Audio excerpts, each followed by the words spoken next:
Good evening, and thank you for joining our public health panel and town hall.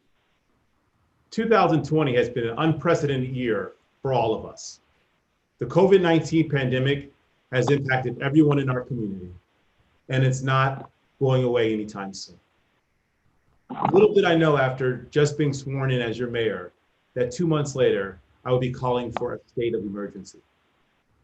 And from that point forward, over the last 8 months, I have not stopped working for our community to keep us informed and safe. But I want to take a moment to say thank you to Candace Davenport. If there's anyone who understands what this past year has been like, stepping into a new role and leading the town in a crisis that no one has ever experienced before, it's Candace. Like myself, she started in her new role in January as our health officer, and we have been joined at the hip ever since. At one point, I would speak with Candace every day, multiple times a day. We've laughed together and we've cried together. What's critical for our community to continue to move forward is information and collaboration. Collaboration with our governor and his office, our county, and other mayors, as well as our small businesses, our municipal department heads, and our local school district. I'm not going anywhere and will continue to fight for each and every resident in Maplewood and South. As stated this morning in the New York Times, this is a make or break holiday week for our country and for our community. Our country has now passed 12 million confirmed cases of COVID-19. And in Maplewood, we have 526 confirmed cases as of Friday evening. Our numbers are skyrocketing. Month to date, November is twice as high in comparison to October, and October was 3 times greater than September. New cases per day in our country is approaching over 200,000, and over 1 million Americans have lost their lives, including 27 people in Maplewood. I do not want to make a 28th call.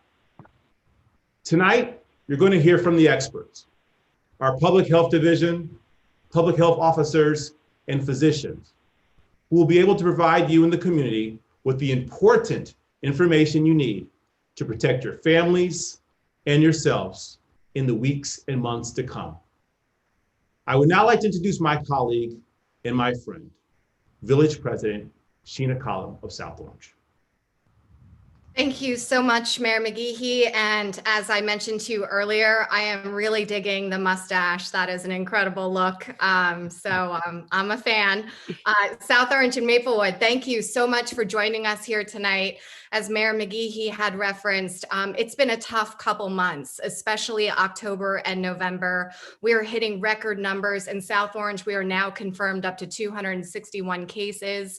We far surpassed our worst month, which was April. And so I have to give a big shout out to Dr. White, who's going to be moderating today, for reaching out to both governing bodies and saying, guys, we're getting ready for the holiday week, right? Everybody wants to be with people. We want to feel connected with people. We want to have that turkey and stuffing and cranberry, and we just can't afford to do it right now. We have to take these mitigation steps to go back to flattening that curve, especially when we look at hospitalizations throughout New Jersey and what we're considering the second wave. So thank you everyone for tuning in tonight. I am so glad to be joined by some amazing colleagues, and I'm just going to introduce some of them. First, our Board of Health presidents and our fellow colleagues on our respective governing bodies. From South Orange, we have Donna Collier, who is the trustee chair of Health and Public Safety, and she serves as our Board of Health president. And from the Maplewood side, we have Deputy Mayor Dean Daffis, who is the Board of Health president in Maplewood, and then our very, very special guest, Candace Davenport, health officer, public health nursing supervisor for Maplewood, not with us tonight, but equally amazing, who's doing just such a tremendous job for South Orange is our health officer, John Festa. But we do have Scott Egelberg, who is our Office of Emergency Management Coordinator and COVID-19 Response Coordinator. We have Dr. Daniel Griffin. He is the Chief of Infectious Disease for ProHealth, clinical instructor of infectious disease at Columbia University. And again, Dr. White, thank you so much for bringing us all here tonight on a very important occasion, and kudos to you for reaching out. I know that tonight will be very successful, and hopefully people will heed the guidance of the experts that we have. So I will turn it over to you. Thanks, Sheena. I appreciate it. And thank you to Mayor Cullen and Mayor McGehee and especially Deputy Mayor Dean Davis Davis, who just immediately said, yes, let's do this. Let's do this. We're going to do this and we'll get it done before the holidays hit. So I am not going to take up too much time. I reached out because I'm a professor at Rutgers. And so with like my communication professor hat, I kind of said, I'm seeing a lot of miscommunication going on. Is there something we can do? And these brilliant folks said that they were willing to show up and come. So thank you so much. Just so everyone knows, we're going to cover a ton. So please stay tuned because you've all submitted some really excellent questions. And I'm going to mention this a couple of times. Please fill out the survey. There's going to be a survey afterwards about this event, and we want to make sure that this was helpful or figure out better ways to do something like this in the future, considering the numbers. So please fill it out. Everyone's been introduced. So I first wanted to kind of kick off with questions to our experts about vaccines, virus transmission among children, what to do if you or a loved one gets sick, and advice for the upcoming holidays. Those kind of were the big questions that kept coming up. So again, they've introduced Scott Egelberg and Candace Davenport, who've been on the front lines of SOMA's COVID-19 response. Daniel Griffin has been helping keep scientists informed on COVID-19 all over the country with a podcast called This Week in Virology. And actually, if we can't get to all of your questions tonight, I strongly encourage you to listen to it. They leave absolutely no stone unturned when it comes to COVID-19. And for the folks on Zoom, we'll be paying attention to the chat. So if you see something that we missed, in a topic that we cover, or you have a clarifying question, please ask. I'm going to kind of be intimately checking in with Ms. Collier, and she'll be kind of updating me and letting me know what's going on in the chat. And I'll also say for the purposes of this discussion, and Dr. Griffin, you can tell me if I'm off on this, but it feels like a lot of times when people say, like, what is the risk here, or how risky is something here, it seems to me that people mean, how likely am I to get the virus in this situation? And I think a lot of folks kind of want to know, is there a good chance for me to get a virus here, or kind of a very small chance that they can get COVID-19 with certain activities? And so we're going to kind of cover a bunch of the things that people have asked. We're going to try to do it rapid response. So let's kick off, I guess, with some common misperceptions. Can each of you kind of name and address one or two common misperceptions that you see or that you hear in your work on COVID-19? I guess we can start with, on my computer, Dr. Griffin is kind of the first to my left, so I'll start there. So yeah, this is Dr. Griffin. You know, I see a lot of questions about restaurants, about eating out. And the biggest thing I see lately is a lot of restaurants have created these closed outdoor tents. And they're sort of thinking of this as outdoor eating. And a lot of us have basically pointed out that this is actually worse than outdoor eating. It's actually worse than indoor eating. A lot of these bubble tents enclose an area and have absolutely no air exchanges. So that's one of the things I want people to sort of think about as we go through the questions. It's not just checking a box so that you're doing something you're allowed to. It's not outdoor eating as, you know, the spirit of the legislation and the advice is, if you've basically created an enclosed higher risk setting than a indoor dining thing. So just as people probably know, you know, the majority of cases we've seen recently have been people who have either gone to a gym or a coffee shop or a restaurant. So if you go to those places where there's a lot of other people that you don't know, if you're sitting there with someone who's not in your usual pod and your usual group, and they're within 6 feet, and you've got that mask off, and you're eating, and you're maybe increasing the volume a little bit of your voice because you want to be heard, because you got all kinds of exciting stuff to say because you haven't seen them in a while. If you do that in a nice sort of enclosed bubble, not the kind of bubble that we encourage, but the kind of bubble we discourage here, without any air exchanges, yeah, that's a high risk activity. So just to get that myth off the table.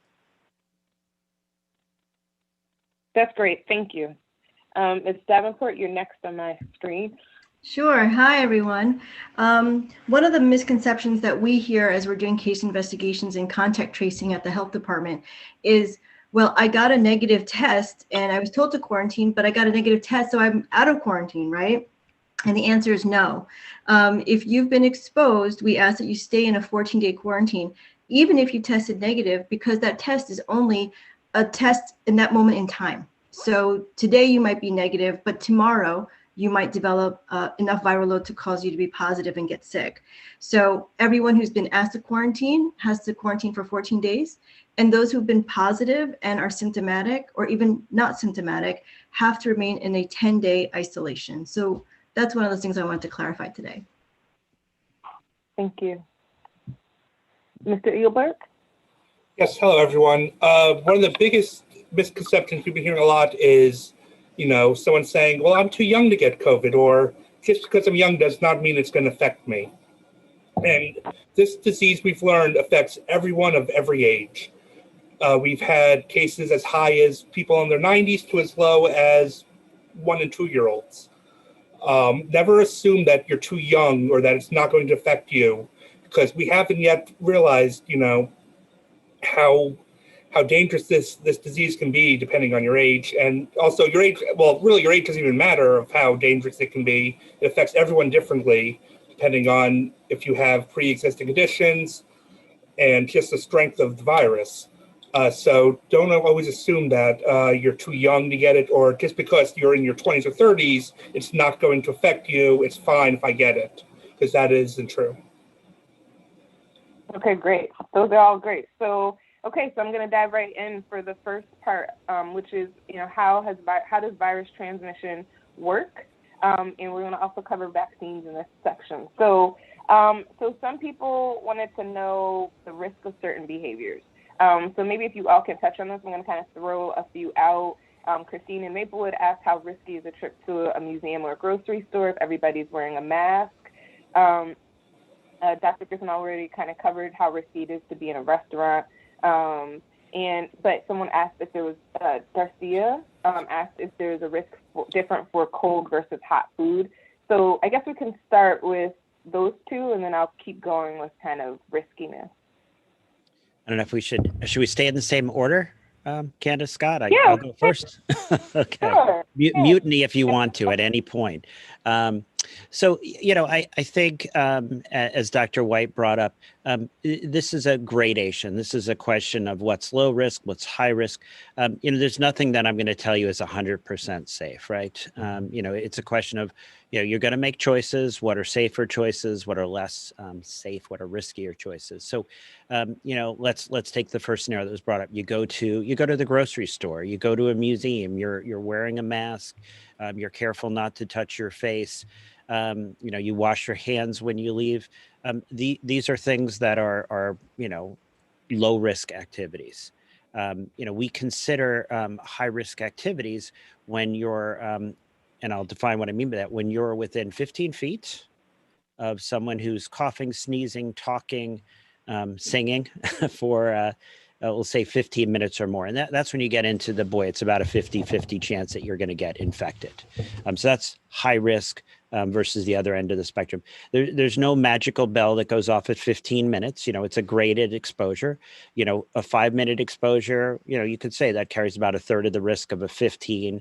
You can't step away for 5 minutes and reset the clock. So If you're 7 feet away, that is safer than 6, than 5. But, it's like gravity. It's not like you suddenly step beyond something. So, getting that distance, wearing that mask, washing your hands, there's a lot of things we can do to make experience safer.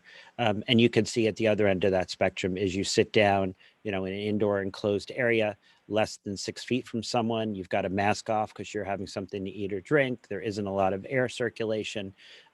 That's where you're really sort of, I'm hoping, trusting that that person you're sitting across the table from, speaking to, doesn't have the virus, because now you're getting into a high risk setting. So I'll turn it over to Candace next.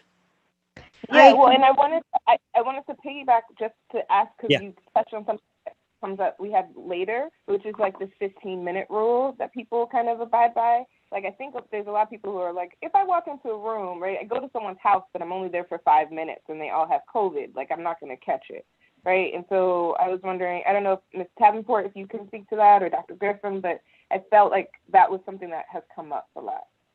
Yeah, I'll finish that off and then hand off to Candace. But, I was just over visiting a friend of mine and not going into his house, and talking about the fact that, private homes are very dangerous environments for acquisition of COVID.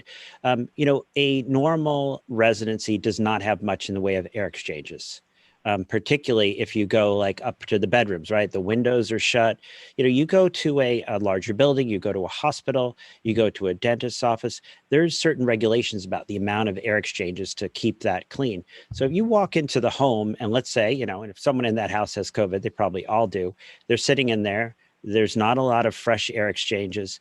I do not go into other people's homes if I don't know them. If they've not been in that small pod, my wife, my kids. So yeah, I consider visiting somebody else, going into their homes. Think about Thanksgiving in this scenario, going into someone's home, you go into a place with not a lot of air exchanges where you're starting to get into a high risk activity, just going in there. And I guess if you go in and you don't breathe, but it's not going to last very long. Okay. Ms. Davenport, if you can, I'll tack on the next couple of questions, which are also, and you can also pick up on what Dr. Griffin said, but one that came up from Jennifer in Maplewood said that she sees a lot of dog owners lately and that there are more dogs on the block. Is there any research to show that dogs carry the virus? And I didn't know if you wanted to say anything about like risk versus cold versus hot food from the previous question. So there have been studies that show that animals can get COVID, but that is not the mode of transmission that we're concerned with. We're more concerned with human-to-human contact in close proximity to one another because of respiratory droplets. With regards to hot and cold food, I think that's regarding takeout, right, Dr. White? Yeah, I think so. I guess there are people who are going into restaurants, but I think in general, if they pick up food, is there a different risk if you're eating cold food versus eating hot food? The real focus should be on your contact with other people, as well as the indoor-outdoor setting, as Dr. Griffin mentioned, with the ventilation. It's not so much passed through food, but it's more of the respiratory droplets. So really, it's about keeping your distance from other people, washing your hands frequently, and wearing the face mask as soon as you're finished eating. Okay, great. Dr. Griffin, I had heard that there was a difference between like that dogs don't really carry the disease, but cats do carry COVID-19. Have you heard anything about that? Yeah, so cats can actually, there have been a few cases where cats have gotten it and maybe been transmitters. So, but if you think about the sort of scenario, you're going for a walk around the block, a lot of people got a pandemic puppy, right? I was out today. I have too many dogs. I have a Cocker Spaniel. I have a Labrador that we were raising for canine companions, but then time for university was the pandemic, so she failed out. We tried to do it virtually, but dogs just can't learn virtually. I'm joking. And so when I was walking the two of them today, everyone in the neighborhood has dogs. If you're wearing your mask, they're wearing it. It's safe for the dogs to socialize. You don't have to worry that you're going to get it from petting someone else's dog. In general, and I just kind of concur with Candace, you really get this from other people. Animals can get it, minks can get it.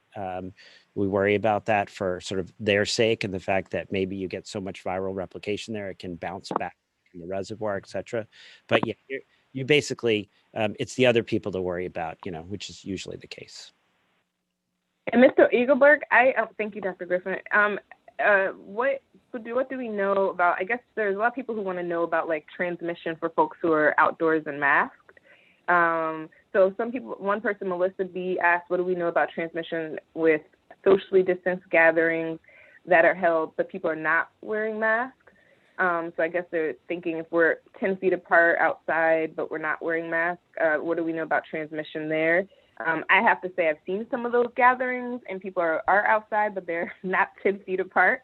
And then the other thing is Christy from South Orange wanted to know about the difference with that versus people who are outdoors and masked. And someone else was like, what if we're masked, but we're not very far apart? We're not socially distanced. We're not, we're 2 feet apart. So I was wondering if you kind of know about like the transmission in those different instances. Sure. I don't have the exact numbers. I bet you Dr. Griffin would probably have better numbers than I would. But I will say, being outdoors without a mask, you're not much safer that way. So if you're all right next to each other in a outdoors gathering and none of you are wearing masks, you might as well be indoors. I mean, it's not, while the ventilation while the air may be a little bit, more ventilated, obviously, because you're outdoors, you're still not social distancing. And social distancing is shown to be one of the biggest ways for you to protect yourself against the coronavirus.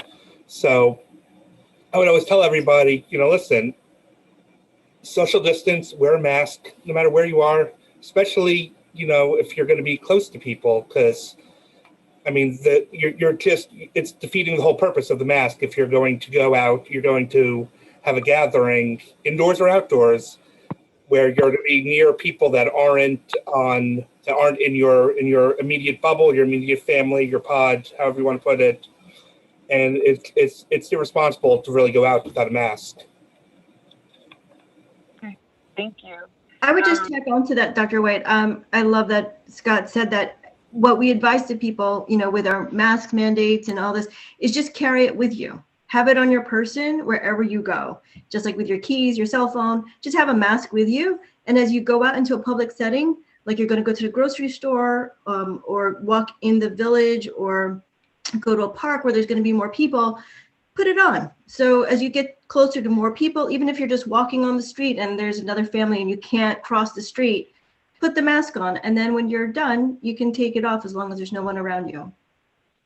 Yeah. And I think we're coming to the end of this section. So Dr. Griffin, I didn't know if you wanted to add anything about, any studies on transmissions of people who are outdoors, but are coming together without masks. Yeah, I'll give those numbers that I've been hiding from Scott. No, I'm joking. We do say, and I'm going to qualify. We say that the risk of transmission is 18 to 20 times higher indoors versus outdoors, and a lot of that actually has to do with the behavior, right? When you get indoors, you usually don't spend 6 feet apart. There's you start moving in a little closer, right? You sit next to each other on the couch, or the chairs are such that you're within that 6 foot zone because we're conversing, we're having a conversation. Outdoors, it actually is social, a little bit more comfortable to stand 6-7 feet apart from people. But very well, if you're outdoors and you get within that zone, and we've all probably experienced that, say it, don't spray it. If you can feel like, oh my gosh, like I know you're excited that you said that, but I just felt that, if that person had COVID, you're at high risk now. They just sprayed you in the face. And so that mask, right? The mask protects your mucous membranes. It protects your mouth, your lips, your nose from getting a spray. If they're wearing the mask, it hopefully catches that there. So we're now saying the mask is the two-way street. But why get within harm's way, which is that 6 feet, right? So you want everything working for you. Think about that person and just say in your mind, let's suppose this person that I'm spending time with has COVID. And COVID can be horrible, right? We've seen athletes with heart damage. They can't walk up a flight of stairs, I think as Scott mentioned, no one's immune to this. So think about, if that person has COVID, what risk am I taking? Stand that 6 feet back. have them wear a mask, have you wear a mask. If they're not wearing a mask, just ask them, oh, hey, by the way, would you put a mask on? And if they say no, just run as fast as you can. It's not worth it. So yeah, it's all, think about all the things, do everything you can. And, at some point we'll hit on vaccines, because I'm going to say there's only so much longer you got to do this. I know we're all tired. We're all kind of done with this, and pretty soon it'll be okay to be done with this, and we can move forward and, start really actually seeing the full face of people, in venues other than a Zoom call. That's great. I actually really love that. I jotted down, say it, don't spray it. I really like that as a guideline. And I also I'm really glad that you pointed out that surviving with COVID, like a lot of people kind of really fixate on the mortality rate, but surviving with COVID for a lot of people is not so great either. So, people have to kind of keep that in mind when they're talking about risk and what they're risking. Okay, so we're going to move to kind of quickly risks of living in an apartment. Whoever wants to answer this can. Are we at risk so Jerry from South Orange asked, are we at risk by living on the 6th floor of a condo with shared vents in our bathroom and kitchen? And another person asked, what measures should apartment buildings take? If anyone wants to dive in. All right, so I'll refer just briefly to the CDC guidance on this, because we do know we've learned a lot about COVID. So I can actually answer this a little more confidence than we did, we'll say 9 months ago. Oh, gosh, it's that long. A lot of people were worried about this, the idea that it's gonna be like measles or tuberculosis. It's gonna come blowing up in your vents, and then you're gonna breathe in your apartment. And then, we fortunately we really haven't seen this. This is not something that, is occurring. This is not something you need to worry about. When we're seeing transmission in apartment buildings, it's in a shared laundry setting because people are going there and not wearing masks. It's in a shared gathering, sort of communal type spaces. So, don't be so worried. It's not really blowing in those vents. Just the fact that you can smell, the neighbor cooking with garlic doesn't mean that there's COVID coming into your nose. So you want to take your measures when you go into those settings where you're going to be potentially with other people doing the laundry, etc. So I'll turn it over to Candace. Yeah. Thank you. Muted and unmuted, Candace. Sorry, thank you very much.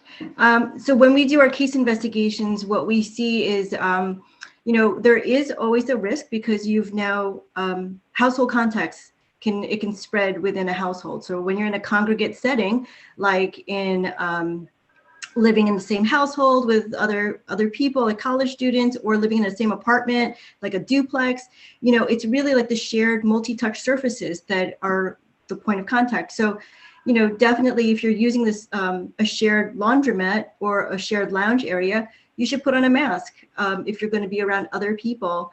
And if you're going to use multi-touch surfaces, just like the doorknob, common refrigerator, and other appliances, give it a wipe down with a Lysol wipe or disinfectant spray, and put a barrier such as just your sleeve to open up a door, right? And then wash your hands or use hand sanitizer as you're going in and out. That's really what we would say.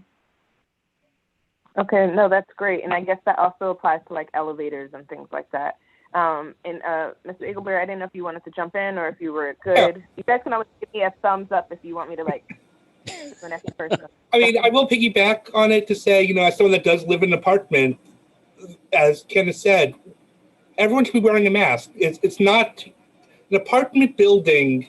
While your actual apartment may be your home, the entire building is not really your home. It's a shared area. It's a shared space.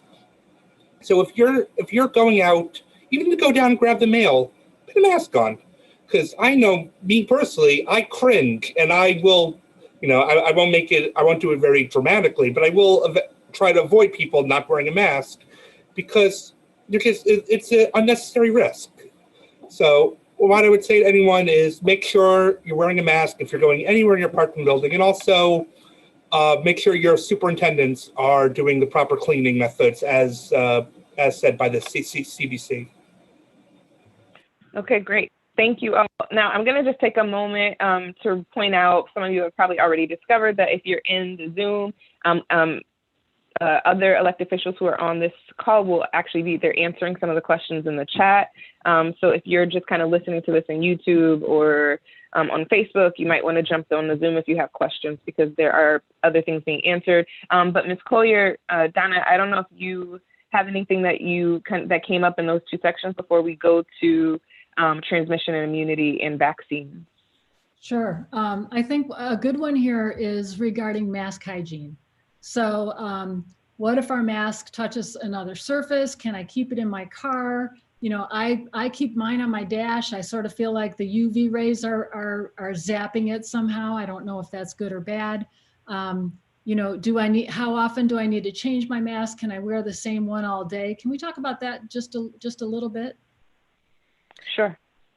Yeah, so apparently one of the quotations I'm famous for is that you should wash your mask as often as your underwear. I think it's Change It. So anyone Google Dr. Griffin and masks and you'll get that. So you have to be careful what you tell people. But you know, if you think it through, I think it makes sense. So let's say you go out for a walk and you've got a mask, you stuck in your back pocket, folded over, and you don't encounter anyone, and you get back home. I mean, it's good. It's good. You know, you can put it back on the counter. There's not a problem.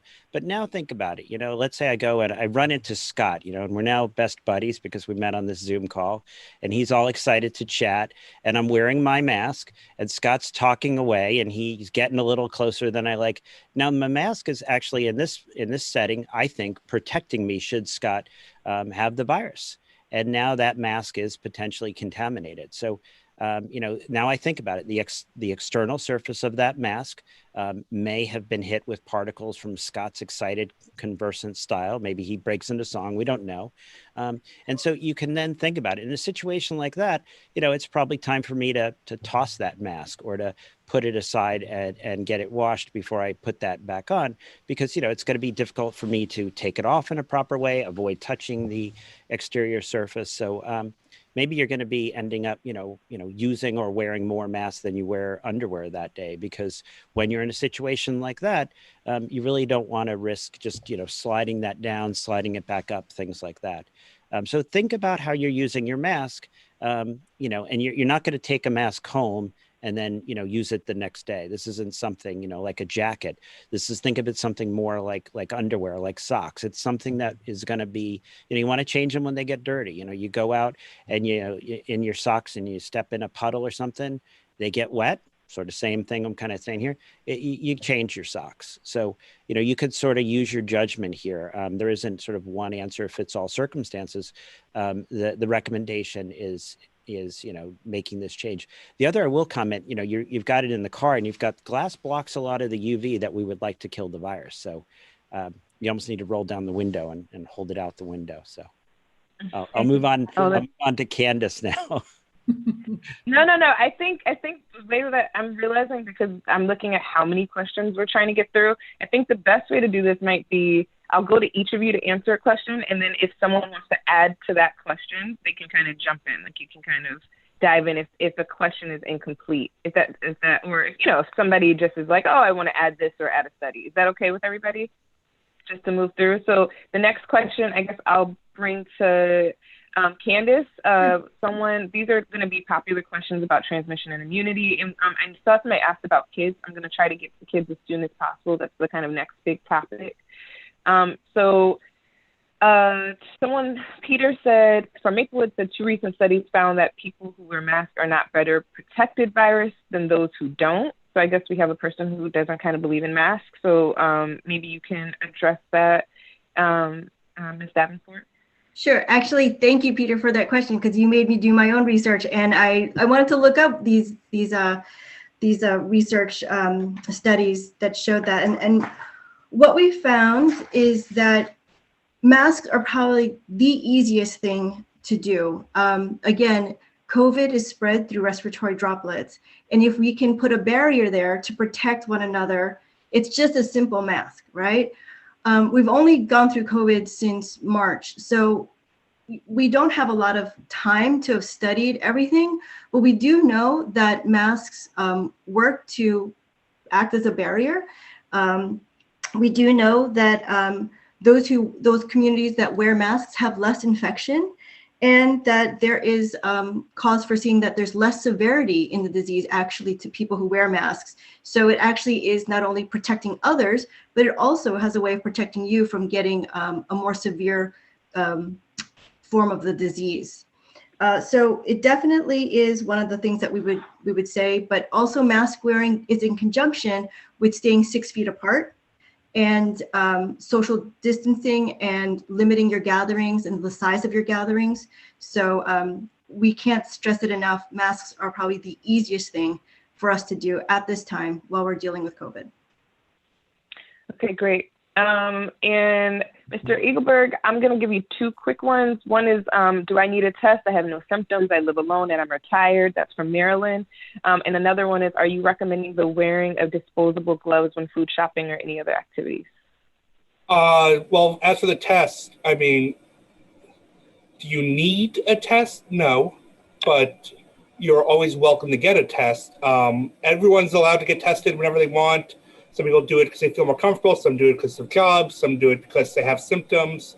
But if you're asymptomatic, living alone, you do not need to have a test if you're not going out with everybody. But again, that's not, I'm no way saying you shouldn't get a test if you do not want to test. As for disposable gloves, am I recommending? I'm personally not qualified to recommend it as much as other doctors. I think it's more of a comfort thing. If you're going out and you are really sanitizing and washing your hands thoroughly, not just putting them under water, but thoroughly washing your hands, thoroughly sanitizing, then gloves wouldn't be needed. But if you're not someone that sanitizes the way you should be sanitizing during this pandemic, then you should probably put on disposable gloves and make sure you also know how to take off disposable gloves, which is a whole separate thing that I'm not really able to show without a pair, but make sure you are aware. There is a whole technique of how to take off gloves. I'm being dead serious. A full technique of how to take them off, that if you do wear disposable gloves, make sure you know how to do it properly. Otherwise, it's all for naught. Okay, that's great. Thank you. Dr. Griffin, I'm going to give you 2. So one person said if herd immunity is 80% of the population, what percent are we at presently in the population of who's contracted COVID-19? That's Stacy from Maplewood. And Madhu from South Orange asked, cases are rising, but what does that mean in terms of health impact, ICU visit, death, or really bad flu? Sure. So the first question, like what percent of Americans do we think have already gotten COVID? And actually, I talked about this on This Week in Virology. Dr. White plugged that at the beginning, and that's a podcast we drop every Sunday. Apparently, they listen to it on the International Space Station as well. So we have listeners around and above the world. Apparently, Baby Yoda listens up there with his big ears. But that's awesome. About we estimate about 10 to 20% of Americans have been infected at this point. And we do not know if that means they can't get a second infection. And unfortunately, we've seen not only documented cases of reinfection, but we've also seen personally what looks like a number of cases of reinfection that haven't sort of the rigor of the publications. I had a gentleman myself who was sick back in March, PCR positive, such high antibodies. He was a donor from Mount Sinai, and then a number of months later was hospitalized, again, PCR positive, this time much sicker than the first. So, you can't look at that natural infection number and necessarily say that guarantees we're, a quarter of the way to herd immunity, let's say. But what we are seeing, which I think is positive, is that we are seeing a lot of movement in the vaccine world. So we'll get into that soon. The other is cases are rising. What's happening? At least in the hospitals where I'm working, we're actually starting to see a really rising number of admissions. And the tipping point for us is if you get to the point where you have more admissions, more patients to care for than you can handle, that's when we see a tipping point. That's when we see the mortality go up. So right now we're seeing a younger population, or we have been seeing a younger population, but it's starting to shift into the parents, the grandparents. The numbers are getting to the point where we're starting to get at the edge of overwhelmed. So we need to keep track of those numbers. Okay, great. Thank you. Ms. Davenport, we're going to get into the vaccines. Mhm. So I know that this is probably Dr. Griffin's kind of area, but if he, if he needs to fill anything in, he'll jump in. So the next question was concerned. Someone was concerned about corners being cut and resulting from Barbara from Maplewood was concerned about corners cut resulting from rushed human trials and serious longitudinal illnesses from rushed human trials. So I guess, how do we know that the vaccines are okay in the long term, and should we be concerned about how fast they were produced? Are they safe and are they effective? And I guess I'll throw that your way, and then maybe Dr. Griffin will flesh out the rest. Okay, so I actually am going to pass it over to Dr. Griffin because he probably has more expertise in this definitely than I do. But I just want to make sure also to add on the herd immunity thing. I know some people have said like, oh, why don't we just all get sick, right? Let's just all get sick and it'll create herd immunity and then we'll all be fine, right? Why do we have to wear masks? Why do we have to do any of this? Just let's all get sick. Here's the thing.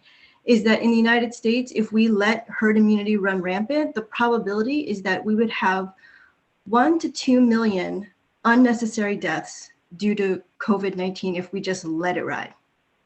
So herd immunity or herd protection is not exactly what we would use to be the, enable us to get through this. The only way that we can really do this is through a vaccine, which we're going to talk about. And it's mass vaccination efforts like we've done with, measles and with pertussis and with mumps and with influenza. All of these things create the herd immunity because of the vaccination. So letting it run its course will create undue suffering, sickness, and unfortunately lots of death in our community. So that's definitely not a way of creating immunity in a large population setting. But as for that question, I'm going to pass it over to Dr. Griffin. Well, and I'm obviously not a panelist, but from what I understand, Dr. Griffin, you can tell me if I'm wrong. It's not just, all the people who died, but also all of these folks who are going to be dealing with long-term illnesses in the foreseeable future. And so when we're talking about herd immunity, we're talking about, as you're pointing out, Ms. Davenport, a lot of suffering. Right, and I also want to add to that that Dr. Griffin said, which is not only are we reaching a tipping point in our healthcare system, and the mortality rate for COVID will increase definitely, but also the other causes of death will increase because those people won't have beds to go to because the healthcare system will be taxed with dealing with COVID patients, right? So there's a side effect to all of this and a ramification for many other causes of death secondary to COVID, not due to COVID, but because they couldn't access the healthcare system. They will die because they didn't get the care that they needed. So that's what we're trying to prevent. Absolutely. Okay, so Dr. Griffin, I'm going to throw all of the vaccine questions at you all at once, I guess. So I think you've already seen some of them. So people are concerned about corners being cut. Do you know how long the immunity might last for the vaccines, for the two, at least so far, that have been made it so that have had clear success? Since people are also pointing out vaccines aren't 100% effective. So I guess in part, why take it? But also, in vaccine, like how can I figure out if I'm already immune and whether or not I need to take the vaccine? Yeah. So, okay, let me hit all the vaccine stuff. I'm going to give this the elevator version because, we're not, otherwise we could have 3 hours. Do I have 3 hours? No. Okay. So there's a couple of vaccines that we've gotten information about. The Pfizer vaccine, I think Anthony Fauci pronounces the Pfizer. So the Pfizer vaccine and the Moderna. And these are brand new technology. It's called these mRNA vaccines, brand new for us. We've used them in animals. And actually quite effectively. And the nice thing about these platforms is they were easy to get up and running, be ready to test. And we have seen some pretty huge trials, right? Over 38,000 people in the Pfizer trial, about 30,000 people in the Moderna trial. And they've been going on for a couple months now. And wow, how did we get results so quickly? We got results so quickly because, wow, we have a lot of COVID cases. Normally when you do a vaccine trial, you don't have another 200,000 people getting infected every day. So we were very quick in getting these huge numbers needed. And I have to say, these are the most effective, safest vaccines that we've ever seen to date. We have seen Wow. not a single serious adverse effect in these big, huge numbers. We've seen, and I'll go through the Moderna, we saw about 95% efficacy in keeping you from even getting sick. In the Pfizer, about 95% efficacy in even getting sick. In the Moderna, not a single person who got vaccinated ended up requiring like any care, had any significant symptoms. In the Pfizer, only a single person who was vaccinated required any care, required an ER or hospital care. So Wow. these are actually, people say since the vaccines are not 100% effective, they're actually pretty darn close. This is like a new world. We usually say, oh, everyone's got to get the vaccine. It's everyone working together. These are vaccines that are so darn good that in most cases, if you get the vaccine, you can even do a blood test to make sure you took, so to speak, you got the nice effect and efficacy. So pretty exciting stuff. As far as safety, right? That's the next thing. Do they work? They feel like they do. The data is really compelling, really high levels of effectiveness, but are they safe? The Pfizer vaccine, they already feel like they have enough data that they already went to the FDA and said, we want to have you look at our safety data. Moderna says, we're going to show it to you later this month. So we are thinking very soon, actually in December, that we will probably have enough evidence for the FDA to feel comfortable, for physicians to feel comfortable. I wouldn't be surprised if by the end of December, I've already gotten my first shot of one of the mRNA vaccines. A couple other vaccines we're waiting on. Johnson & Johnson trial with 60,000 people. The AstraZeneca, they have a large trial as well going on. We'll get data from them in December and we'll see, are they as effective? Are they as safe? But we're pretty close to having that information and pretty close to being able to create herd immunity without 1 to 2 million people dying, without probably 30 to 60 million people being disabled after the ravages of COVID-19. So I just want to ask that, and I don't know if Ms. Davenport knows this or you, Dr. Griffin. Some people had asked, who's considered an essential worker? So are teachers, I know doctors, obviously, and medical staff are considered essential workers. Are teachers going to be considered medical workers? And, how long do you think would the entire population, at least in the U.S., have access? Would it be until everyone has access to the vaccine? Yeah, I can, I'll answer, but I'm gonna make sure Candace gets to jump in as well. So one of my other hats, right, as a senior fellow of United Health Group, I'm involved in the vaccine rollout across the country to our, thousands of sites. And each state has its own phased approach, and that sort of defines who gets it when. So New York State has a phase, sort of phase 1 group, and that's your ICU docs, a lot of sort of ER doctors, a lot of front-facing people that work with folks in nursing homes, so vulnerable populations. Then it moves to EMS and firefighters and police, and kind of down the road. We really expect to fire up the first phase starting in December. And then I'm really hoping by April, we're seeing most people get vaccinated by then. And we're really, people worry like, oh, it's got to be stored, the freezers. Just to let people know, all this stuff's in place. We've been preparing for this. FedEx has freezer farms. We've got deep freezer sites. Pfizer has a huge network throughout the world. They're not only focused on the US, where we want to have all this rolled out, but all low, middle income countries throughout the world. They're looking at 1.3 billion doses to be ready in the next few months. Moderna is partnering with other people to make this happen as well. So yeah, I think people can look at getting vaccinated in the coming months. So this is sort of that hunker down, wear your mask, do the right thing. It's only a little bit longer. We're almost there. And I'll let Candace jump in. Yeah, and Candace, when you jump into, can you add, because someone had asked, about flu shots. Marion from South Orange had asked, what should be the benchmark in terms of flu shots? Or should people be taking flu shots more? I'm not sure, but if you can fold that in with your answer. Sure, you got it. So as for the state and the county, I sit on some of the conferences and meetings that for mass vaccination planning for COVID. So as Dr. Griffin said, we're looking at the first phase from the CDC, which is healthcare providers. they're the ones on the front line. So we have to make sure that they're okay first, and then moves on to EMS, and then essential workers, like long-term care facility workers, and then the general public would be further down. So probably like around April, May would be the time frame. But what we're looking at here is like something massive, right? So it won't necessarily be for the first round, like in our hometown. It's going to be regionalized.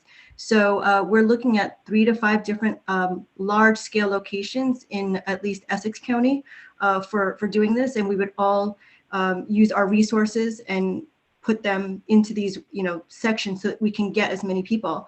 I also want to say that these vaccines are a 2-dose vaccine, right, Dr. Griffin? So that means that you go through one round and then you come back again, and you so there'll be, the people who get it will receive 2 doses of the vaccine, and that's why that quantity that Dr. Griffin mentioned is so crucial, because we have to produce double the amount that we would do for like a flu vaccine. Going to flu vaccination, I just want to say, when I did some research on the flu vaccine, for like the 2019-2020 flu, 63.8% of children 6 months to 17 years of age had received it. And those who were 18 and over, it was about 48.4%. So that number we want to increase more, right? We want to get that higher, past that 50% threshold. And flu vaccination could help prevent or reduce severity of flu illness and a reduction of outpatient illnesses where they would need in hospitalizations and ICU admissions, so that it would alleviate the stress on our already taxed healthcare system. So if you get your flu shot, you will be protected and hopefully prevent getting flu or the adverse illnesses that come with getting flu, where you'd have to be hospitalized. So by getting a flu shot, you're preventing that. Okay, good. That's excellent. There was something that you said that I should have jotted down because I wanted to ask about, but it's fine. If I remember it, we'll come back. Okay, so Mr. Eagleberg, we're going to go to kids now. And I know that the officials are going to kind of jump in at 8:30, but I feel like we should get through the next couple of sections, and then hopefully we can invite them on. So some folks wanted to know about transmission among kids. How can they catch it? Can they spread it? I'll start with one that I think, Mr. Eagleberg, you can help us out with, which is how safe are the child care facilities? Are there any statistics on infections in local child care providers? And whether or not you have heard about, kids spreading it in terms of sports or in school. So if you can talk a little bit just about like local spread and local infections, if you know it, and of course, Ms. Davenport, if you can jump in too. Thanks. I don't have the exact figure, but I will say in at least South Orange, our child care facilities they go above and beyond. We are in so much communication with them that even I speak to half of them, much yet our health officer who speaks to almost all of them on a weekly basis. These child care facilities the Department of Health has released even stricter guidelines for the child care facilities to make sure, because it's not just a matter of the kids getting sick, it's the families. That's something to always remember. As you said, I know one of the questions is how likely is that our kids to spread COVID-19? Them spreading it is more likely than them getting it. I don't have the exact figures, but I know that seems to be the thing that people have been mentioning the most, is that these kids go home. They go home to their parents. They go home to their grandparents who are more elderly. And if they have been protected, they have the disease on them, they're infectious, they then infect the elderly population, and then that's where things get really bad. So child care facilities are extremely important that they stay clean, they stay following all CDC guidelines. Locally, we've seen, like I said, these child care facilities are usually going above and beyond. There are like CDC guidelines plus a million, pretty much. They've been doing everything. As for schools in general, assuming you mean also high schools and yeah. Well, and I guess people also want to know, like, have there been any outbreaks in child care facilities, or have we seen that locally? Have we seen anything in the schools? Schools have in part been open because the Y has been kind of running spaces there. So have we seen anything, I guess, so far in terms of child care locally? Child care, no, we haven't. At least in South Orange, we haven't seen anything. We haven't had any big outbreaks. We haven't had, like I said, they've been doing so well, these childcare centers, that it's pretty much been a smooth sailing so far. Just want to make sure, knock on wood. But no, we haven't seen any outbreaks. Because Ms. Davenport, someone mentioned that their child goes to a school where kids don't wear masks. They go to a daycare where kids don't wear masks, and so they're wondering, especially with the numbers surging, if they should pull them out. That is, as we talk about COVID, it's all about risk and what you feel comfortable with the risk, right? So I'll jump in with Scott saying, like, our childcare centers have done an amazing job. They clean thoroughly. We're literally on the phone call with them. Like Scott said, John and I are on the phone calls with them like once a week to follow up, answer their questions. They also have a smaller number of students since COVID, right? So they keep their numbers low. They keep them in pods. They know how to clean around them, and the kids wear masks. So in the case where the child is not wearing masks, as we've talked about, masks help to protect others from you if you have COVID, and them wearing the masks protects you from them. So it is the safest bet to wear the mask. And if you don't feel comfortable, you should talk to the childcare director and ask them why this is the case. And if they say that they have certain reasons for why they don't do it, that's up to each family to decide, am I always going to be worried that I'm bringing my kid and they're going to get COVID here? You want to mitigate that risk if you don't need it. Also, according to the state regulations, masks for childcare centers are strongly recommended, not required. So there's the clincher for that one. So again, if you're going to drop off your kid and be nail biting the entire time until you pick them up, like maybe they'll get COVID here, consider talking to your family about whether that's the right place for you. Yeah, and Dr. Griffin, I've been saving the kind of juiciest question for you, which is, there's a lot of kind of myths that kids don't spread COVID, that they can't get COVID, or that they, even if they get it, they can't share it with other people. One person asked, do you consider schools to be high risk? Does the risk go up as age increases? And I think part of this is linked to what Ms. Davenport has said, which is that there's been such great protocols and daycares that people have started to think, oh, that means kids can't spread it when they're 3, or they can't spread it when they're 4. So I wonder if you could speak to this kind of question around, can children spread it, at what ages, if they spread it more or less, and can they get it? So if you can kind of talk about that. And I guess I'll tack on, just to finish off the kids section, people wanted to know, what is the risk of contracting COVID from participating in outdoor masked activities like playgrounds and on sports, and also outdoor unmasked kind of sports? Okay, great. I'm going to do it all. So thank you.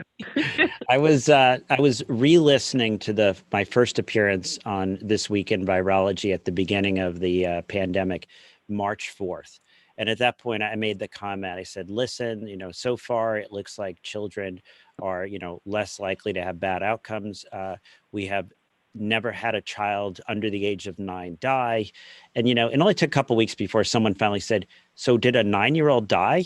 This is back in early March, right?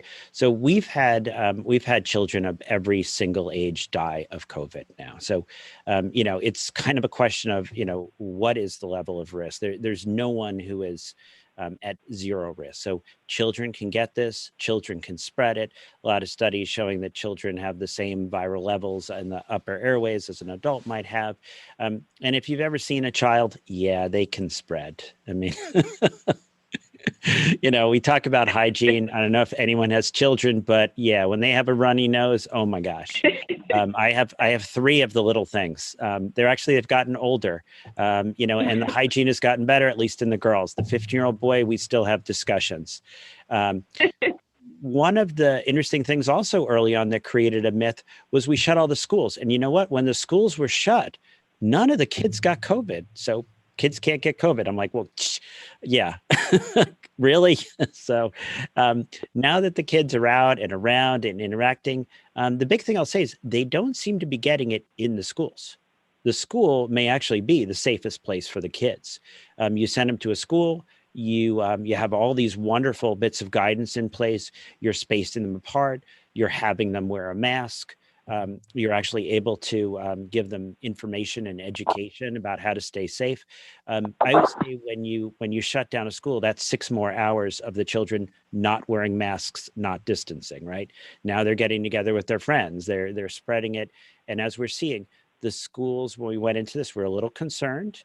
If you open the schools the way the schools existed, a year ago, packed in, kids a few feet away from each other, packed in shoulder to shoulder, cheek to cheek at the tables eating lunch. Yeah, historically, schools have always been a huge place for spread of respiratory pathogens. But with the current mitigations in place, the spacing, the hygiene, the mask wearing, we're actually seeing that schools are one of the safest places for our children. So boy, people say, oh, the numbers are rising. And my follow-up is, yeah, the numbers are rising. Keep the schools open. Let's keep those kids safe, at least for part of the day. When you get the kids outside and they're masked and they're outdoor activities, I see like soccer games going on. You know who's spreading the disease? The cheering parents who do this wonderful thing of pulling down the mask so they can cheer more loudly. That's when the mask needs to be up. Come on. And then, you see it, excited to see the daughter's doing great. She's going to score that goal. Next thing, the parents are within 2 feet. The mask is down, of course, so they can, be heard by their friend. That's the transmission I worry about. The kids out there on the field wearing their masks. I've actually been consulted for several sort of sporting issues. I was telling Scott before we began that I'm the infectious disease specialist for the Islanders. So I was involved in the NHL bubble. It's the fans we worry about, right? You can protect the athletes. You're out there on the field, you're wearing a mask. The kids are doing well, even actually without masks. A game like soccer, the interaction, they're not within that close zone very often. It's really the spectators that are creating the problem. Just think about the number of, you got, let's say, 15 kids on each soccer team, each has 2 parents, maybe, 30, 60 parents. You multiply that by 6, 180 feet. Really, is each parent going to be 6 feet apart? That's what I worry about, the spreading on the sidelines. But yeah, so we're not seeing much spreading in the schools. We're seeing. And is that regardless? Say that again. Is that regardless of like mitigation efforts in terms of ventilation? Like, does it matter if they have like a $50,000 ventilation system, or if they have no new ventilation system at all, or like if they have windows open versus if windows closed? Like, have we seen any kind of differences, or does it seem like across the board, regardless of those situations, as long as everybody's wearing a mask, the schools are safe to open? Yeah. And the numbers, all it sounds like. Yeah, we're still in a lot of areas in warm enough weather where the windows are still open. That issue about how important are the ventilation and the air exchange upgrades, we'll see that in February, right, when people start shutting those windows. But right now, just as we have not seen significant spread in schools that have embraced the recommended mitigation strategies. Awesome. Okay, so we have 2 more sections, but I actually think we can get through them quickly because I'm going to just condense them to their subtitles as opposed to all the individual questions. But before we do that, I just want to check with Ms. Collier. Donna, is there anything else that we should hit on in terms of vaccines or kids before we move to the kind of final 2 points? Yep, I got one more. What about the older kids? Scott, can you give us a little bit of an update on Seton Hall, where they left off? Obviously, they've gone virtual, but just help people get a little bit more comfortable with what the precautions that Seton Hall has been taking. Sure. So Seton Hall, I will say, have been taking extreme precautions. I know it may not seem like it sometimes because the numbers are rising, but they are doing everything that they can do to combat the coronavirus. Fortunately, the students not listening seems to be a bigger issue than what Seton Hall is doing. Per se, they are doing a lot of education, a lot of different measures that are following CDC guidelines. One thing we'll say about Seton Hall students, especially, our recent rise, and I know a lot of people have asked, what are Seton Hall numbers? Seton Hall numbers aren't that high in terms of off-campus housing, which is where the South Orange numbers come. So they aren't really contributing as much to our recent rise as we would. I'm not gonna say hope they would, but as we're not able to explain it in that way. Students have been taking this a little bit more seriously lately, I will say, since the recent Seton Hall outbreak. They've been getting tested a lot more, and gatherings have been down tremendously. It's also something we're seeing with high school students, which when they had their outbreak last month, they started gathering less, and parents started to, be a little more strict, as they should, with the students going out and hanging out and partying. So that's the latest update with the older kids, I guess you could say, in South Orange. Fantastic. Thank you. Thanks. Okay, so Khadija? go ahead. Somebody want to add? Sorry, Khadija, this is Dean, Yeah. and I'm sorry to interrupt you. I know we have a couple more things, but I know that there is a recurring question here as it relates to kids and our students that I was hoping that we can get our experts to opine about, and that relates to the pods, the school pods that a lot of families are doing because obviously we're in virtual learning right now.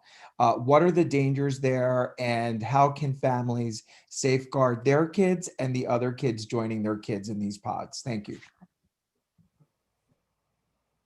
So, Dean, I can actually speak on that. On our website, when you go to the Maplewood Township website, if you go to the COVID-19 portal, I actually put in some guidance for just this, like for pods and both academic and social pods for children. So if families could use that as a resource, you'll also be able to find, and I know another question, Dr. White, that came up was, where can I find testing? So you can also find 2 links for that, where we have a list of places where you can go get tested. And Essex County has now increased their amount of testing. So they'll have 4 static locations that will be available 6 days a week for testing. So if you go to www.essexcovid.org, you should be able to schedule an appointment, and these are free drive-through testing sites. That's awesome. Candace, can you just quickly tell us about the pods? Because we have about 100 people here and they'd like to hear a quick summary. You don't need to read off of the website. We've directed people to the website, but people just want to know if this is creating a transmission risk. Are we seeing a lot of transmission from these pods that people are organizing for social interaction? And Dr. Griffin, too, if you know any data on pods, I don't know if there is any pod data, but you can jump into. Yeah, the pod or the bubble, the sort of cohort idea that we've been talking about actually since about April, I think, was when I like the term social cohort, but bubble or pod sort of has gone forward. As long as that pod stays actually sort of fidelity or sort of cohort fidelity, I like to talk about.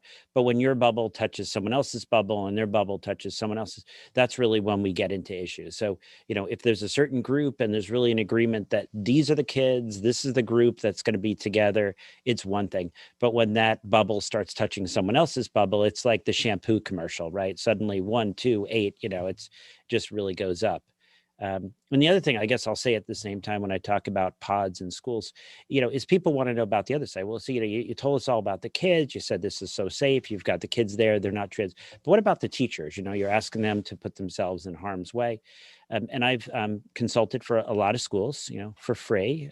They try to pay me, and I'm like, no, it's a conflict of interest because I think opening schools is important. And if you pay me, then I'm, have a conflict here. And, we do see teachers get infected with COVID. I have yet to see them actually get it from the students. They actually are getting it when we really go through the tracing outside of the school. They're getting it when they get together with some of the other teachers, for a dinner with just 3 or 4 of us got together. But yeah, one person had COVID. So, I just want to point out, I'm not being insensitive to the teachers when I talk about the importance of the schools. And I'm not saying that, the teachers have to put their lives in danger. I'm saying not only can it be a safe place for the school, but it can be a safe place for the teachers if we give them the resources, if it's set up the way it should be set up. So I would say, instead of putting all this money into the stock market, let's give all the teachers a raise. Let's make sure the schools have the resources they need. Yeah, and I heard even with doctors, like they're catching it in break rooms, right, as opposed to from patients necessarily. So Yeah. Ms. Davenport, I didn't know if you want to add on to that. Are we seeing kind of this kind of pod fidelity issue with folks in Maplewood? No, it's not so much that, but I will reiterate what Dr. Griffin said, which is keep your pod to 3 to 4 kids, right? And that stays the same children the entire time. This is the only way you can preserve the cohort and preserve the integrity of the true meaning of the pod is stay together, and then keep your interactions low and slow, right? Keep your number of people that you interact with low, and then keep the frequency of interactions that you have with different people, slow down that frequency. So low and slow with all of your interactions, and keep your pod solid the whole time, not 3 to 4. And then the next time it's a different 3 to 4, or expanding it to 7, because suddenly that mushrooms into how many interactions did you have, and then you bring it back. Okay, great, thank you. Okay, so Dr. Griffin and Ms. Davenport and Mr. Eagleberg, if you want to jump in, I'm going to divide up these last 2 sections for each of you. Dr. Griffin, yours is what if we get sick? So one question is from Anthony Maplewood. From your research and practice as a physician taking care of COVID patients, can you discuss some of the up-to-date standard of care for each of the phases of the disease? As an aside, I'm going to point out, right, our president has touted hydroxychloroquine, for example. So like what are the kind of things that people should be thinking about if they have to go to the hospital for themselves or for their family members? What are ways that people are being able to advocate either for themselves or for their family members when they can't even like kind of enter the hospital? And I think the last one is, if you think you're just coming down with COVID, what should you do? Should we take vitamin D? Should I just like upload on all the vitamin C I can get my hands on? Like what kind of do you recommend if someone starts feeling like they're getting sick? And then Ms. Davenport, after he goes, if you can just tack on the holidays. I think a lot of people want to hear about this since Thanksgiving is this week. What is the advice? One person wanted to ask, what special steps are you all taking to meet with your family over the holidays? How can you meet safely with family members for out of state? And if you have plans to be with family indoors over the holidays, what's the recommended approach to testing and quarantining? So Dr. Griffin, you can go first, and then Ms. Davenport and Mr. Eagleberg, if you want to flesh anything out after they're done. Okay, lightning COVID. So before you get COVID, you want to be as healthy as possible, right? Make sure your other medical conditions are well managed. Exercise, take care of yourself, get plenty of sleep. This might be the time that, taking your vitamin D, taking your zinc, doing these other things might make a difference. We don't have compelling evidence, to be honest. Once you get exposed, the first week is this viral phase. There are some brand new drugs that people are probably hearing about, these monoclonal antibodies, the Regeneron, right, that the president got, the Eli Lilly products, both of which just got authorization. These are starting to be rolled out. This is convalescent plasma on steroids, so to speak. It's all the really good antibodies that you want without all the junk. And those look to be quite impressive. To be honest, a few hundred people have gotten them so far. So we're excited about those. We'll learn more. But there's not a lot you do during the first week. Actually, the first week, the most important thing is not to do a lot. You gotta refrain. You could do harmful things. Hydroxychloroquine, antibiotics, steroids, all that stuff during the first week, we think makes it worse. We think causes problems. Starting your vitamin D and vitamin C at this point, probably too late. Once you actually get into the second week, this is when people start having issues requiring oxygen. This is when people end up in the hospital. We don't have a lot to offer. Maybe remdesivir helps, but if it does, it's not dramatic. The WHO is basically saying $3,000 for something that doesn't do very much, doesn't seem like a good deal. Steroids at low dose might make a little bit of a difference. Anticoagulation, things to protect you against clots, that actually is pretty much standard and recommended. If you end up in the hospital, you might use something more potent. If you stay home, sometimes we're just doing aspirin. Sometimes we're even doing steroids at home in the second week. The biggest thing we're doing is avoiding all those things early on that we now know actually maybe made people worse. The hydroxychloroquine probably made people sicker. All these unnecessary antibiotics, not good. And then on the other side, that tendency to form clots can actually last for quite a while. So it's sort of disappointing. Not a huge list of therapeutics here. If anything, we've stopped doing harm. So I will leave it there. Hopefully we'll have vaccines. Hopefully we won't have to treat COVID because we're going to keep people from getting it. Yeah, and for people who are like, my sister is in the hospital right now, but I can't visit her, or someone is like, if I go in this hospital by myself and I can't, my sister can't come in, what's the best way to kind of, I guess, manage your care or manage a family member's care from afar? Yeah, no, this is really tough, right? So a lot of times we're doing iPads, we're doing, the phone, FaceTime. A lot of times I'm trying to actually, when I see the patient, get their family on the iPad, on the iPhone, or the Android, whatever brand they want to go with. They want to just endorse Apple, so that you can get the family and the patient all involved in that management conversation. Let them know what you're thinking through, why you're recommending what you're recommending. We certainly have a lot of patients now in the New York area where we manage them at home through, we call them these Crown programs. You can get oxygen in the home. You can get the same medications such as steroids in the home. And then they're not basically locked away in isolation, because this could be really, the human toll, I think people often forget. This is often an older individual. Maybe they don't hear or see very well. They're by themselves all day, 24 hours, for days. They're not with their loved ones. The doctors and nurses are coming in basically all, masked and covered and goggled. It's really a difficult. So I think actually maybe underappreciated is spending time on a face chat with your loved one, connecting with them, talking to them, giving them that human connection during these tough times. Because if anything, we as physicians can offer supportive care through this. We don't have any, magic bullets at the moment quite yet. So. That's really appreciative. And I just want to say, my husband I told you earlier, is a biologist at Cornell, and he was really excited that you were on tonight. So I want to thank you again for, being willing to jump on with us. Ms. Davenport, if you want to help us with the holidays, I think, that's probably what the crowd has been waiting for. Wow. Okay. So lightning COVID, holidays, you're gonna, if you can, Thanksgiving's super hard. And so will be the December holidays, because just like Dr. Griffin said, we crave human connection, but I can't emphasize enough that the guidance right now is to keep the holiday celebration to your immediate household. Traveling to see family, especially those who are immunocompromised or elderly, is probably not advisable at this time. Keep your gatherings to less than 10 people, and preferably outdoors. Not so much indoors, but if you're going to go indoors, wear the mask. I know this is like your mother's house, right? But you still should wear a mask, and keep windows open as much as possible if you can't be outside. But that is not ideal. Ideal would be, staying in with your immediate household for the time being. So for folks who are like, yeah, I hear you, I'm still going to my mom's house. What would you recommend in terms of testing and quarantining, I guess, either coming or going?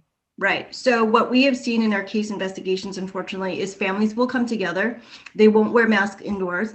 And then they get that phone call 2 to 3 days later saying, hi, remember when I visited you? I have COVID. It's the worst feeling to get, because now you're like, what do I do? The guidance is that 5 to 7 days from the last date of contact with that positive COVID patient, that's when you should go get tested. Your viral load will be high enough where if you're going to do a PCR or a rapid COVID test, the viral load will be enough to say if it's positive or not. If you've been exposed to someone who is positive for COVID, you need to 14-day quarantine. That means limiting your contact with anyone who's outside of your household. Isolation is the 10-day isolation period when you're positive. That means complete restriction from anyone, including those in your household. So you are in your room, you're watching some Netflix, you're binging that for 10 days, and you're staying put, and your family has no contact with you at that time.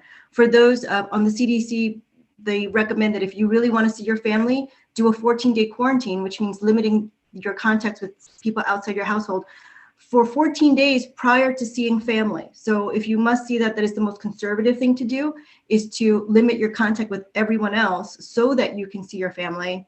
And then when you're together, wear the face masks, try to stay 6 feet apart, and maybe reduce the length of time that you stay together. And that's really the best thing that we can offer. What I'd like to say is, I love you so much that I have to stay away from you because, so as you were saying, what are we doing? It was heartbreaking. I had to tell my mom that I can't see her, super hard, because she lives alone. And that's rough because in Essex County, our numbers are going higher, and I don't want to get her sick. So I don't also want to bring it to her either. So I'm doing it out of love. Yeah, I appreciate that, and I think we all are keeping in mind that we're so close to Thanksgiving that all this kind of quarantine isolation would be really hard at this point if you're trying to keep everyone safe. Okay, so I didn't know if anybody wanted to add to that or if we can kind of bring the elected officials on. Mayor McGeehee, Mayor Cullum, Deputy Mayor Dean Davis, the public health nurse, Ms. Markarova, and the Board of Health President for South Orange, Ms. Collier, if you all want to jump on. And I just want to thank you, the panelists. I mean, you guys you're not going anywhere. You're going to keep participating, but some of these questions also, I think the elected officials can weigh in on. And I'm sorry that first section took so long, but I think we can get through the next one. I think I'm going to do the same thing I just did with the panel and do a lightning round. So I'm going to ask the mayors, well, you know what, whoever can answer it. And then if somebody needs to add to somebody's answer, please do. So one of the questions that came in, Arnold from South Orange asked, how do I get tested? Will you arrange another testing option? And I think you guys mentioned that earlier, but if you just want to mention that one more time, Patrick asked if it was free. And then someone else wanted to know, and actually, Ms. Davenport, I think you already touched on this, so we don't need to, if you've rolled out a vaccine plan. So I know that stuff is kind of still unfolding, but if you want to speak to that, you can.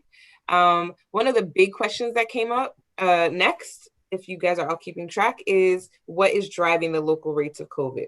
So I guess if Frank, you're on my left, and then Dean, you're next, and then Sheena, you're next, and Donna, you're after that. So if you guys want to kind of start with testing and move on over. Yeah, I'll go really quick. Thank you, Dr. White. I just put it in the chat. I hope it hits everyone. We, EssexCovid.org, go there. The county's testing 6 days a week. Also on our website, which is twp.maplewood.nj.us/COVID. We have a PDF there that includes places we can go outside of the county, urgent care facilities, the Walgreens and CVS, if you will. And then there's a link also there to pages on the statewide COVID-19 website, which provides testing sites throughout Essex County and probably throughout multiple counties as well. There's a quick question about testing. We had Solano in for a couple of months in the summer and the fall, and we're working to secure a new vendor, so hopefully in the December timeframe. And then another question really quick was, how are we, in terms of from a town perspective, developing a rollout for the vaccines? I can say that we just had initial conversations with the county on a plan this past week. The county is waiting for guidance from the state, which is coming this week. We will know more in terms of where and how the vaccines will be given in the weeks ahead. And then finally, to answer your question, as I mentioned in our township committee meeting recently, really, and I want Candace to keep me honest here, it's really indoor activity, across the scale that's really a driver. People taking those pods and outside activity and bringing it inside and not doing the things that Dr. Griffin and the experts articulated. So President Collum, I yield the floor to you. And you flew through that, Mayor Frank. Yes, you're great at lightning round COVID. So EssexCovid.org, right? There's satellite sites everywhere. The county is performing them for free. We just had 500 done at Seton Hall University that was open. And so take advantage of all of those. In terms of our local infection rate, I echo everything that Mayor Frank, man, I love agreeing with you this often, is that we've seen this easing of restrictions, especially when it comes to indoor activity, but I really attribute it to fatigue. I think we're all making decisions right now because we're seeing some level of normalcy happening around our community, that we're starting to feel like things are okay. But as we've heard from our experts, there's not a vaccine out there. Nothing has changed since the month of April, when we were at the peak of hospitalizations, of people with positive test cases. Nothing has changed in terms of a vaccination. People are not more safe now. It except for the modifications in their behavior, the mask wearing, the social distancing, the quarantining, being mindful of that. And that's why when we saw our summer and our early fall months, we were starting to see it go down. As soon as we eased these restrictions, it started really, really coming back. So there were some questions about Seton Hall a little bit earlier. Yes, we did see a little bit of a spike, and we knew that was going to happen. There's thousands of kids who came back into a university setting, but overall, proportionally, we're seeing an increase in non-Seton Hall community members as we are in Seton Hall numbers. We had 6 new positive test cases. All were over the age of 30 today. And so if we're going to attribute it to something solely, I think it's the fatigue that we're all experiencing and the fact that we're becoming a little bit more complacent and taking a little bit more risk in our day-to-day activities. And if we look at the city of Newark right now, Mayor Baraka basically put the city on a 10-day lockdown right now. And those are things that me and Mayor Frank go back and forth about, is that we can strengthen restrictions. We don't want to do that to people right now. We want to try and give people some level of freedom as long as they're making good decisions. But if we start seeing spikes that are very, very excessive, have no doubt that in South Orange and Maplewood, I know we will take those very stern actions to move people back into a safe position, because public safety right now is number one. Yeah, I think that was one of the big questions. People were wondering at what point where there maybe be more strict guidelines or enforcement happening. Especially because it seems like a lot of this comes from the state. And so I don't know what can happen at the local level that is kind of under the control of the mayors to kind of tighten the mitigation efforts. And I guess I'll tag on to that because a lot of people have asked about mask enforcement around the community. If you can kind of speak to, what kinds of mitigation measures might you be able to take, and also mask and gathering enforcement, what you guys are all doing about that. Thanks, Dr. White. I mean, it's a challenging situation because, obviously, we entrust our community, as my science is behind, to work collaboratively and help each other. In our business areas, we have taken some measures, as in Maplewood Village, masks are required. If you don't wear a mask, what does that mean? Well, technically, our law officers, our police officers, can write a summons, and they can write that summons. And I think really what they've done, at least from my conversations, they've had conversations with individuals, and for the most part, they've complied. They put the mask on, or walked away, whatever the case may be. Now, if they want to be confrontation with a police officer, outside of whatever the case may be, they will hold them, write a summons. And so we're hoping we don't have to get to that degree, but and that means you have to show up in court, and you lose time if you're working, and all the other things that come along with that. And we're not shying away from that. I'm just happy to say that, the couple of times recently I've been in the village that I've seen a significant, if not everyone wearing masks. But, we're going to do what we need to do to make sure we keep everybody safe. Okay. I think. Khadija, can I add a couple things here? Yes, please, Dean. I appreciate it. Thank you so much. So I agree with everything that was said by the 2 mayors. I just want to make it clear to people that we are in a second wave. This virus is highly transmittable. That means that the risk of exposure exists everywhere. It affects all of us in all of our communities. And we are doing here in South Orange and Maplewood the best that we can do to mitigate community contagion. But ultimately, as Mayor Frank said, this is a social contract. So you have to do it for me, and I have to do it for you. That's how we get out of this. But I want to make it clear, though, about certain myths out there, and we touched upon them a little bit, but it's good to summarize here. And these are the following. First of all, the vast majority, the huge uptick that we're seeing in Maplewood, I can't speak to South Orange, are coming from these gatherings that people are having at their homes. And frankly, they're not just indoors, they're also outdoors, maskless and without proper distancing. So don't party right now. Really, it's not worth it. It is not worth it to have a party right now. And we can now, with contact tracing, which is very sophisticated infrastructure we did not have in April or May, we can trace these cases back to house parties. And that is where we're seeing the major uptick. We are not, and this is a myth out there, we are not seeing a major uptick in cases coming from outdoor dining or from our restaurants or from our open air retail markets. Please patronize our businesses. We're trying very hard to keep our businesses alive. But ultimately, if we do not help them, they will not survive. And without our local economy, we don't have towns, right? So that's really, really very important. And yes, finally, I want to say that enforcement is happening. For the most part, people are complying with that initial warning. And we've also had peer-to-peer enforcement. Teenagers out there talking to other teenagers in our recreational facilities who weren't masking up, and adults talking to other adults. And for the most part, that works. For the most part, we are not having to give people tickets or worse.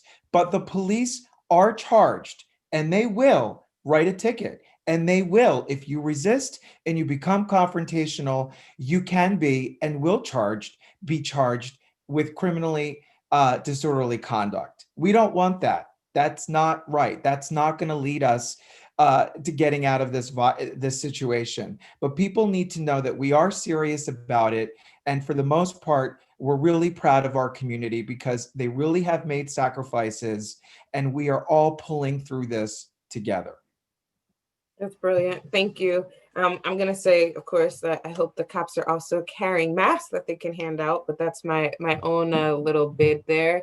And I've seen officers sometimes not wearing them. So I'm glad that everyone is kind of taking this really seriously right now. Okay, so I want to end. There are a few little questions, and I'm going to just maybe beg everyone on the panel afterwards. Maybe we can kind of put a sheet up on one of the sites to answer the last few that we weren't able to get to, if that's okay. And I guess I wanted to close out with Dr. Griffin and Ms. Davenport. I guess I want to kind of let our medical experts help us in this brilliant meeting. I really appreciate everyone for being able to do this. Please, please, please fill out the survey that is posted in the chat and also will be sent to all the people who registered through email. And I guess Ms. Davenport and then Dr. Griffin, or maybe the reverse. We can have our local medical health professional. So Dr. Griffin, if you can kind of say some final words to everyone before we close out, and then Ms. Davenport, please. Sure. And really just maybe a word of encouragement. I know everyone's getting tired. I know there's pandemic fatigue, but we're almost there, right? This is the final stretch. The vaccines are coming really soon. This is going to be a dark winter, but this is going to be a great summer. I'm sure there'll be all these huge parties, maskless affairs, and you're all going to invite me, I hope. But we're you are totally invited to my place, Dr. Griffin, for sure. I owe you something big for this. So yes, thank you. But yeah, let's a little bit longer. It's sort of a morbid comment I've said, but a Zoom Thanksgiving is better than an ICU Christmas, right? You'd rather see your loved ones over Zoom on this Thanksgiving than talking to them through an iPad while they're in the hospital a month from now, and that's going to be a reality for a lot of people if they make the wrong decisions. So, let's be safe, really make some smart decisions, and I wish everyone, a safe and happy holidays. Next year will be better. Thank you. And I know you're a practicing physician. I know you're probably getting buzzed right now. So I really, really appreciate this time that you've taken with us. And Ms. Davenport, if you want to close out. Oh, I just want to say thank you so much, Dr. White, for bringing us all together. Thank you to our two-town leadership. You guys have been amazing. Thank you to Scott and to John Festa in South Orange, and most especially thank you to Dr. Griffin for your expertise sharing with our community. We are two towns, but one whole community, one family. So I think this really shows us tonight of who we are and what we can do together, and how we just have to do this push for just a little bit longer, and it'll be better. It will be better if we just stick it through together. And we are in public health doing our very best, and in healthcare to get us through this. We're working on these large-scale vaccine efforts. We're doing contact tracing, we're case investigating, but most of all, we're connecting with our families to say, we'll walk you through this. You've got this. Stay in your isolation, stay quarantined, stay away from people. And you are doing your part. So thank you to everyone.